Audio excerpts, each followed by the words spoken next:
டேய் என்னடா இது வசனமே புரியல. வசனமாடா முக்கியம், படத்தை பாடுறா. ஆமா ஆமா.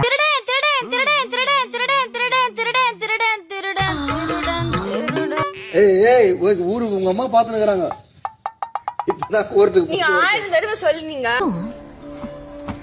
ஏய் சொன்னா ஒத்த ரோசா பிள்ளைய ரொம்ப அற்புதமா வளர்த்திருக்கம்மா.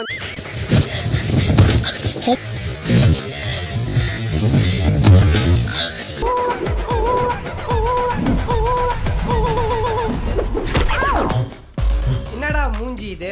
புள்ளா மரத்துல இச்ச லாரி மாதிரி ஏடா கூடமா ஆகி போயிருக்குது. ஒருத்தங்களை ட்ரிகர் பண்றேன், ஒருத்தங்களை இப்ப சிரிச்சு வெறுப்பேத்துற நீ. சரி நான் பேசட்டுமா? போடி.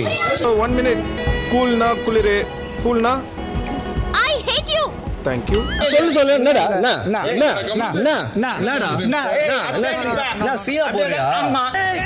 என்னடா அத்தா விட்டுட்டு பொட்ட மாதிரி என்ன வாபஸ் வாங்குன்ற? போட்டா உன்னால ஆனதை பாத்துக்க, நீ வாட்டா பாப்பே.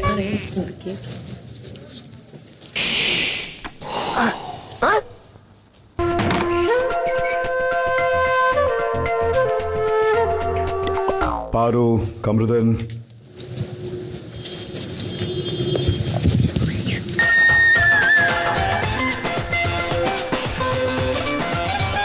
ஹலோ ஜலிதா கேஸ் மக்களே, இந்த பார்க்கும் கமருதீனுக்கு என்னதான் பிரச்சனை தெரியல. எப்பவும் பார்த்தாலும் ஒளிஞ்சு பேசுறது, மைக்கை கழட்டி பேசுறது, இந்த மாதிரியே பண்ணிட்டு இருக்காங்க. பிக் பாஸும் அடின்னு அடிச்சு ஏசுனாலும் இந்த பீஸுக்கு திருந்தவே மாட்டேங்குது. ஆனா பிக் பாஸ் சொல்லி அழுத்திருக்கும். பிக் பாஸ் என்ன தரமா நினைச்சிருப்பாரு கடைசியா? காலை உடைச்சு நீ திருந்தலையா? இவன் அடிச்சும் பார்த்தாச்சு, அவுத்தும் பார்த்தாச்சு.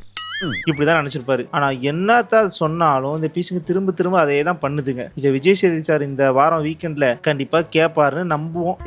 நான் நம்ப மாட்டேப்பா. சரி ஓகே, இன்னைக்கு வீடியோக்குள்ள என்னெல்லாம் இருக்குன்னு வரிசையா நம்ம 1 by 1 பாத்துருவோமா? வாங்க வீடியோக்குள்ள போலாம்.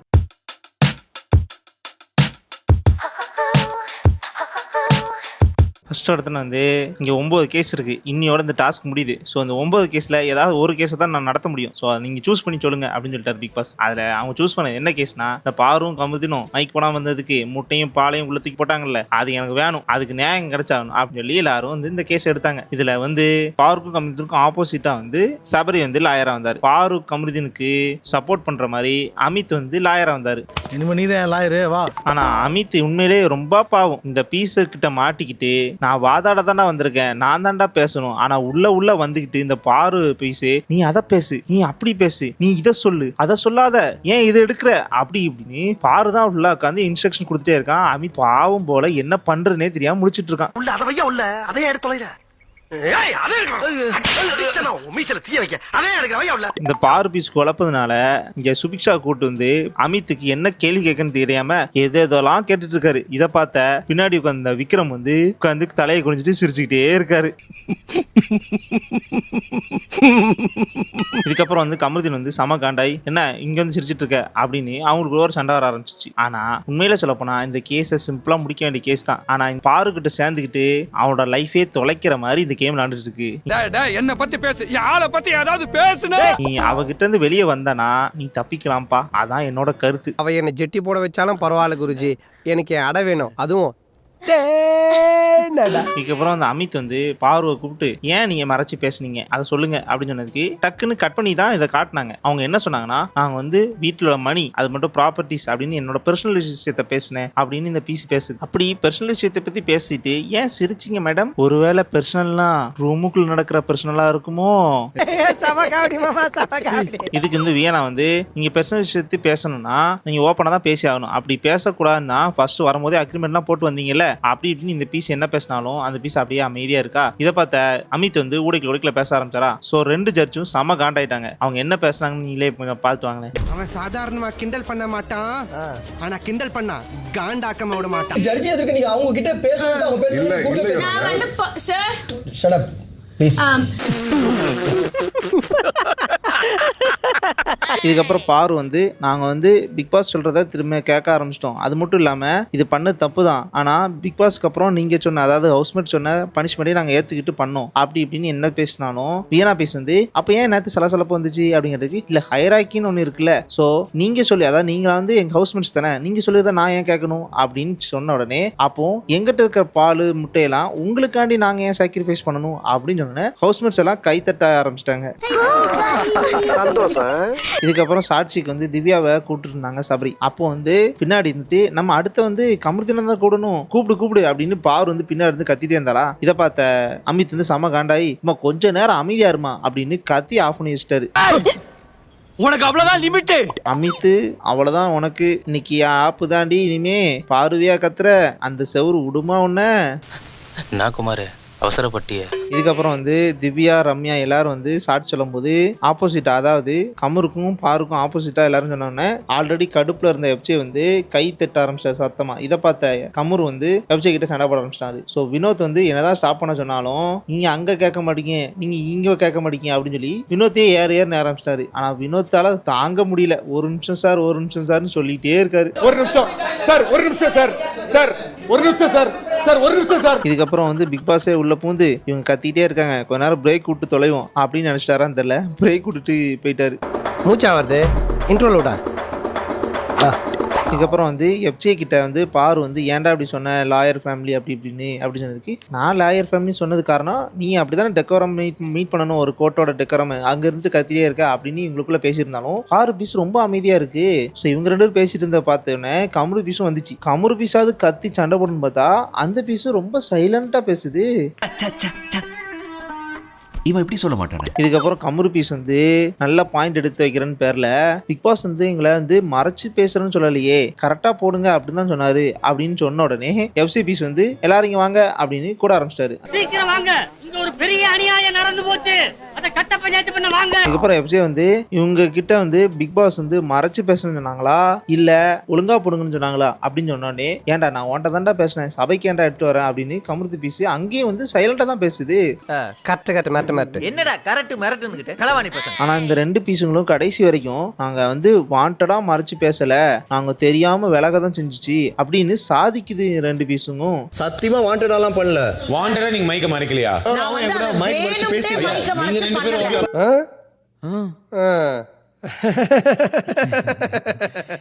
எப்படிடா? சோ இவங்க வந்து உண்மையிலே வந்து மறைச்சு பேசல, அதை நாங்க நம்பணும். நீங்க நம்புறீங்க இல்ல அதுக்கு உங்களுக்கு ஒரு குறும்படம் போட்டு காட்டுறேன், அப்புறம் கண்டிப்பா நீங்க நம்ப மாட்டீங்க. எப்பா எடிட்டரு அந்த குறும்படத்தை போட்டு காட்டுப்பா. ஒரு நிமிஷம்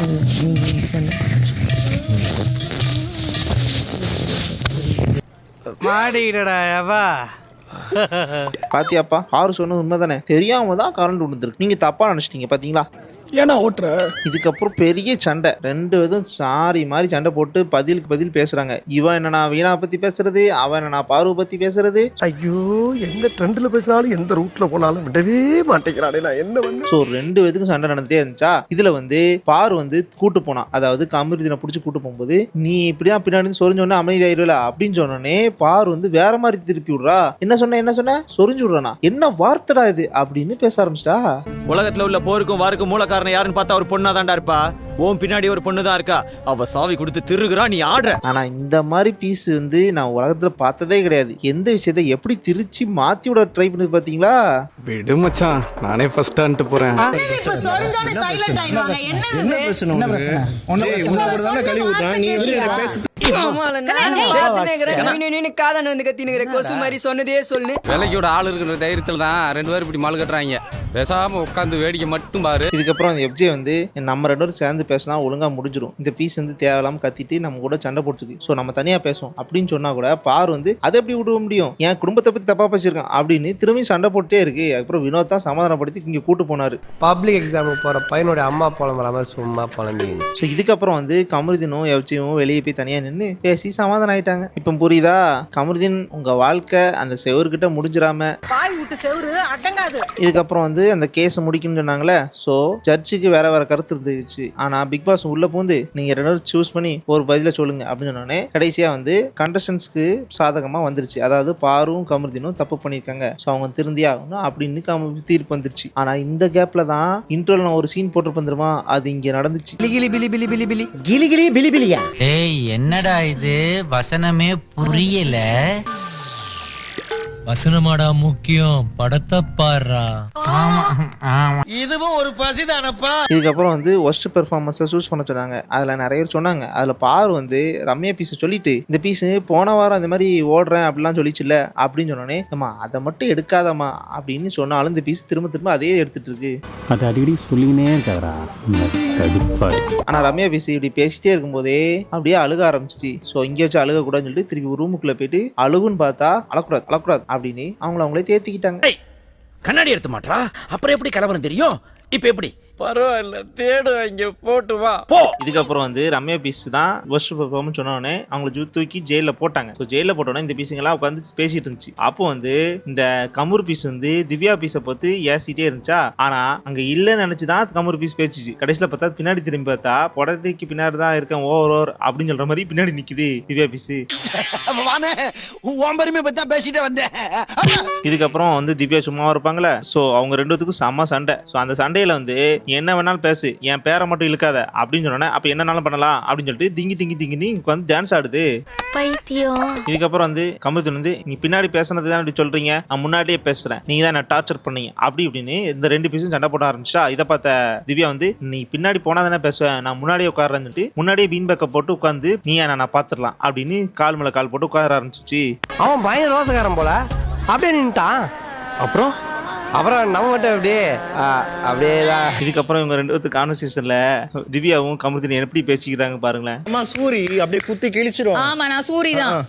நீங்க பெரிய பூரி.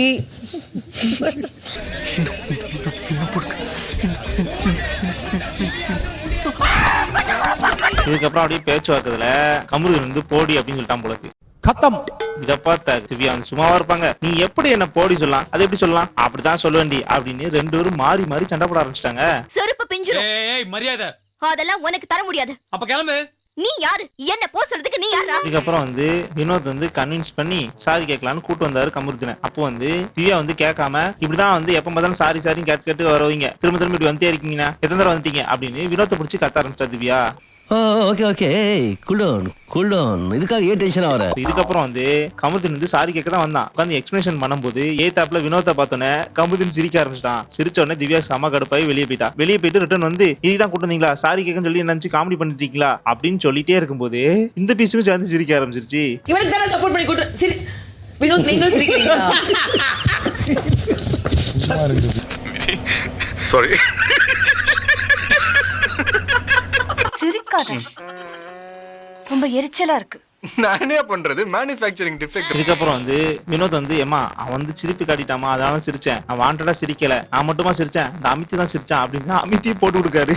நானா என்ன கொடுத்துற நீ? அதுக்கப்புறம் அமித் வந்து நான் எதுவுமே பண்ணலமா, என்ன ஏமா கோர்த்துடாத அப்படின்னு வினோத்துக்கிட்டையும் திவ்யா கிட்டையும் வந்து புலம்பிட்டு இருக்காரு. அதுக்கப்புறமா இந்த சண்டை முடியல. கமருதீன் வந்து சாரி கேட்கலாம் மாதிரியே கொஞ்சம் ட்ரை பண்ணாரு. கடைசியில வந்து திவ்யா வந்து போடா அப்படின்னு சொல்லிட்டு போயிட்டாரு. அப்படின்னு சொல்லி போனோன்னே நீ போடி அப்படின்னு சொல்லிட்டு 2 பேரும் மாறி போயிட்டாங்க. ஆனா இந்த மேட்டர்ல போடின்னு சொன்னதுனாலதான் இவ்வளவு பெரிய பிரச்சனையாச்சு. ஸோ வீக்கெண்ட்ல விஜய் சேதுபதி சார் கிட்ட இந்த பிரச்சனையை வச்சாலும் நீயும் கடைசியில போடான்னு சொல்லிட்டலாமா. ஸோ அதனால இது பெரிய பிரச்சனையே ஆகாதுன்னு எனக்கு தோணுது. சரி ஓகே, இன்னைக்கு வீடியோ உங்களுக்கு பிடிச்சிருந்துச்சா பிடிக்கலையா எல்லாத்தையுமே கமெண்ட் பாக்ஸ் லீவ் பண்ணிட்டு போங்க. அது மட்டும் இல்லாம உங்களுக்கு ஏதாவது டிஃப்ரெண்டா ட்ரை பண்ணணும், நீங்க இதை பத்தி பேசுறதை கொஞ்சம் டிஃப்ரெண்டா மாத்துங்க அப்படின்னு ஏதோ உங்களுக்கு தோணுச்சோ அதை கமெண்ட் பாக்ஸ் லீவ் பண்ணிட்டு போங்க. அடுத்து ஒரு நல்ல வீடியோல வந்து வரைக்கும் நான் தான் உங்க ஜாலி. பை.